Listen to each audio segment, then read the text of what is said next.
स्वागत आपका फिर से अपने YouTube चैनल पे।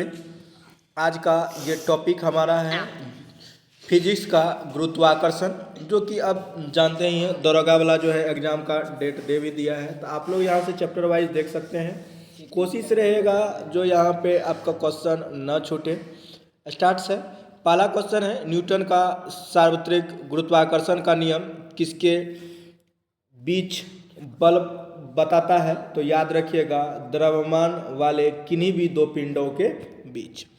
उसके बाद है, गुरुत्वाकर्षण बल के संबंध में निम्नलिखित कथनों पर विचार कीजिए। तो यहाँ पे आपको दिया हुआ है जो यह एक संरक्षी बल है। यह बल दोनों पिंडों को मिलाने वाली रेखा का अनुदिश कार्य करता है। इसका मान माध्यम पर निर्भर करता है। उसके बाद ऑप्शन आपका जो इसका राइट आंसर 1 और 2 सही आंसर है। 1 और 2 क्या है? सही आंसर है। गुरुत्वाकर्षण बल जो एक संरक्षी बल है और दूसरा जो है दोनों पिंडों पर मिलने वाली रेखाओं का अनुदिश कार्य करता है। उसके बाद नेक्स्ट है, सार्वत्रिक गुरुत्वाकर्षण नियतांक यानी कैपिटल जी का मान क्या होता है? तो याद रखिएगा, सर्वत्र स्थिरांक रहता है। सर्वत्र क्या रहेगा? स्थिरांक रहेगा। उसके बाद नेक्स्ट है, गुरुत्वीय जी यानी स्मॉल जी का एसआई मात्रक क्या होता है? मीटर प्रति सेकंड स्क्वायर होता है। तो ये भी पॉइंट याद रखिएगा, सबसे इम्पोर्टेंट है, मीटर प्रति सेकंड स्क्वायर। उसके बाद है, यदि दो वस्तुओं के बीच की दूरी को दुगुना कर दिया जाए तो उनके बीच गुरुत्वाकर्षण बल क्या होगा? तो उसका गुरुत्वाकर्षण बल यदि दुगुना कर दीजिएगा तो 1/4 हो जाएगा। कौन सा हो जाएगा? 1/4। Option number D right answer है। उसके बाद है, पृथ्वी पर किसी पिंड का भार किस स्थान पर अधिकतम होगा? तो अधिकतम जो होता है वो होता है ध्रुव पर। अधिकतम कहाँ होगा? ध्रुव पर अधिकतम होता है। उसके बाद नेक्स्ट है, पृथ्वी के केंद्र पर गुरुत्वीय यानी स्मॉल जी का मान कितना होता है? तो स्मॉल जी का मान जो होता है तो याद रखिएगा 0 मीटर प्रति सेकंड होता है। मान लगभग जो होगा केंद्र पर क्या होगा? 0 होता है। ठीक है। उसके बाद है, जब कोई लिफ्ट तेजी से नीचे की ओर आ रही है तो व्यक्ति का भार कैसा होगा? यदि तेजी से नीचे आ रही है तो इसका जो होगा, तो इसका जो राइट आंसर हो जाएगा 9 नंबर का, तो वो आपका बी नंबर हो जाएगा, यानी घटा हुआ प्रतीत होगा जब नीचे की ओर आएगा, और जब ऊपर की ओर जाएगा तो वो भार ज़्यादा लगेगा, बढ़ा हुआ प्रतीत होता है। उसके बाद है, पलायन वेग यानी एस्केप वेलोसिटी को परिभाषित करना है।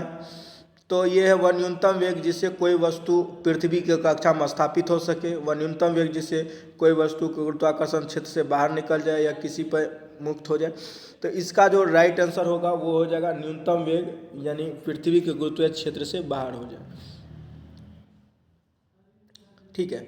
उसके बाद नेक्स्ट क्वेश्चन है 10 का, पृथ्वी के सतह पर पलायन वेग का मान लगभग कितना होता है? तो पलायन वेग का जो मान होगा 11.2 किलोमीटर प्रति सेकंड होता है पृथ्वी की सतह पर पलायन वेग। उसके बाद है, केपलर का क्षेत्रफलों का नियम किस भौतिक राशि के संरक्षण पर आधारित है? तो ये याद रखिएगा, कोणीय संवेग संरक्षण पर आधारित है केपलर का क्षेत्रफल का नियम। उसके बाद है, एक भू अस्थिर उपग्रह यानी जियो स्टेशनरी सैटेलाइट का आवर्तकाल कितना होता है? तो इसका जो आवर्तकाल होता है वो 24 घंटे का होता है। कितना घंटा का? 24 घंटा का। उसके बाद है, भू अस्थिर उपग्रह को किस दिशा में परिक्रमा करनी चाहिए? भू अस्थिर उपग्रह को जो है तो पश्चिम से पूरब की ओर दिशा में परिक्रमा करना चाहिए। उपग्रह की कक्षीय चाल किस पर निर्भर करती है? तो उपग्रह का कक्षीय चाल जो है ग्रहों के द्रव्यमान और कक्षा के त्रिज्या पर डिपेंड करता है। तो ये वाला भी याद रख लीजिएगा। उसके बाद है, यदि किसी उपग्रह को किसी कक्षा में तेजी से घुमाया जाए तो क्या होगा?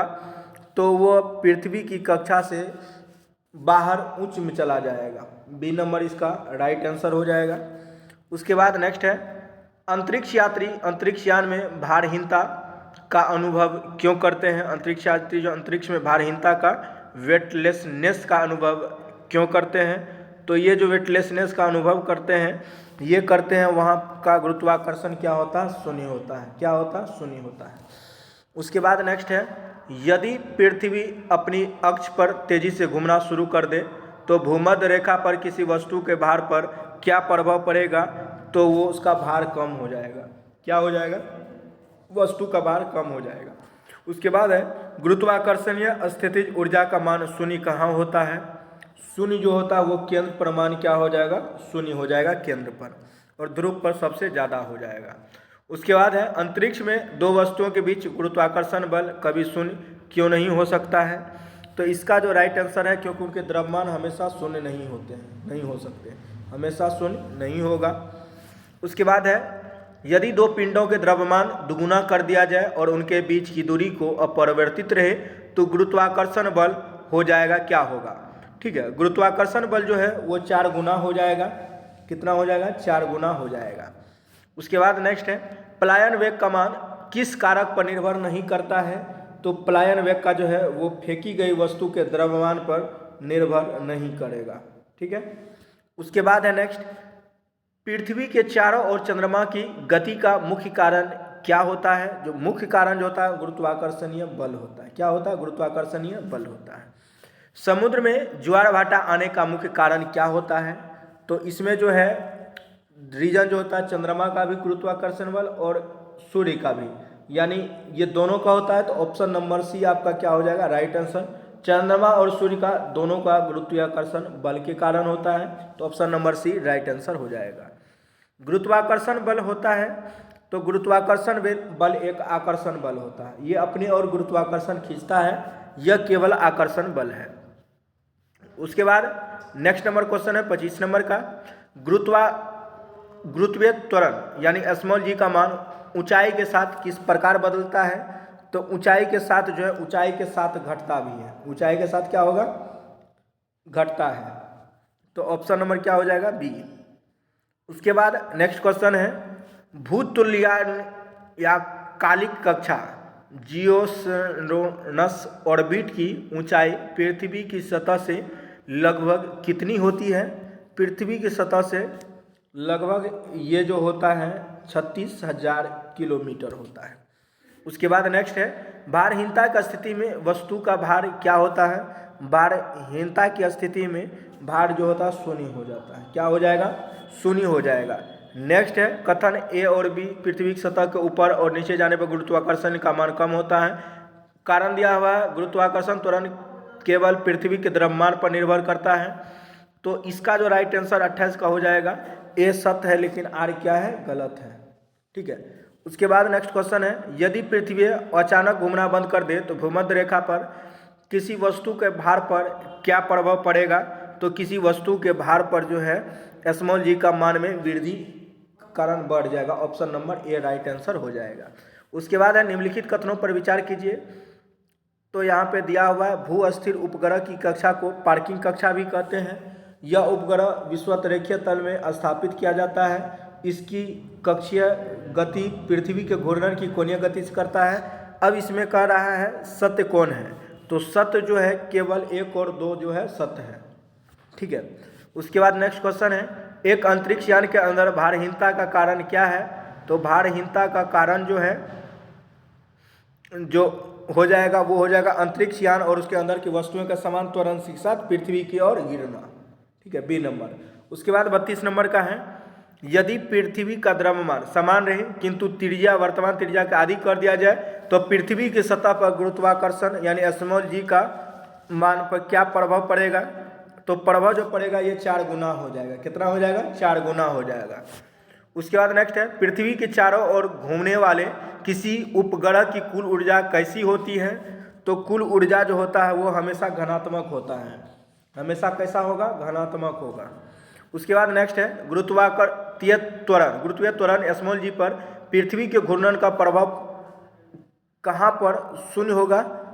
और ये शून्य जो होता है पृथ्वी के, ये आपको हो जाएगा ध्रुव पे हो जाएगा। शून्य होगा आपको कहाँ पे? ध्रुव पर हो जाएगा। ठीक है, गुरुत्वाकर्षण घूर्णन का प्रभाव जो पड़ेगा तब हो जाएगा। ठीक है, वैसे ध्रुव पर तो सबसे ज़्यादा होता है। 35 का देखिएगा, 35 का द्रव्यमान और भार के संबंध निम्नलिखित में से कौन सा कथन सही है?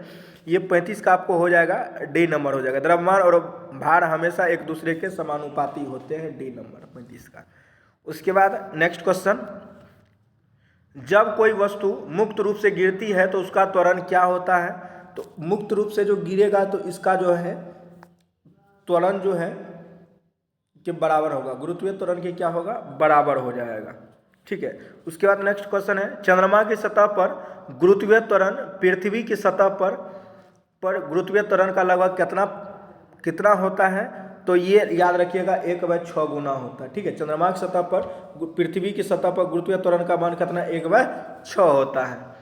उसके बाद नेक्स्ट क्वेश्चन है, एक वस्तु का भार कहाँ पर अधिकतम होगा, अधिकतम जो भार होगा याद रखिएगा भार हो जाएगा आपको ध्रुव पर। कहाँ होगा, भार पृथ्वी के ध्रुव पर। गुरुत्वाकर्षण का सार्वत्रिक नियम किसने प्रतिपादित किया था, जो किया था आइजैक न्यूटन ने किया था। कौन किया था, आइजैक न्यूटन ने किया था। उसके बाद है सर्वाधिक गुरुत्वाकर्षण स्मॉल जी का एसआई मात्रक क्या है, तो एसआई मात्रक जो है न्यूटन मीटर स्क्वायर पर केजी स्क्वायर, ये सी नंबर हो जाएगा। उसके बाद 42 नंबर है, गुरुत्वाकर्षण जी का किसका प्रतिनिधित्व करता है, कैपिटल जी, तो ये जो प्रतिपादित करता है ये करता है दो पिंडों के बीच का आकर्षण को करता है, ये भी सी नंबर। उसके बाद है किसी वस्तु का भार किस पर निर्भर करता है, तो वस्तु का भार जो है द्रव्यमान और त्वरण दोनों पे करता है, यानी ऑप्शन नंबर सी हो जाएगा राइट आंसर। ये था आपका गुरुत्वाकर्षण चैप्टर से संबंधित। फिर अगला मिलते हैं लाइट चैप्टर के साथ मिलेंगे, तब तक के लिए thank you so much for watching this video.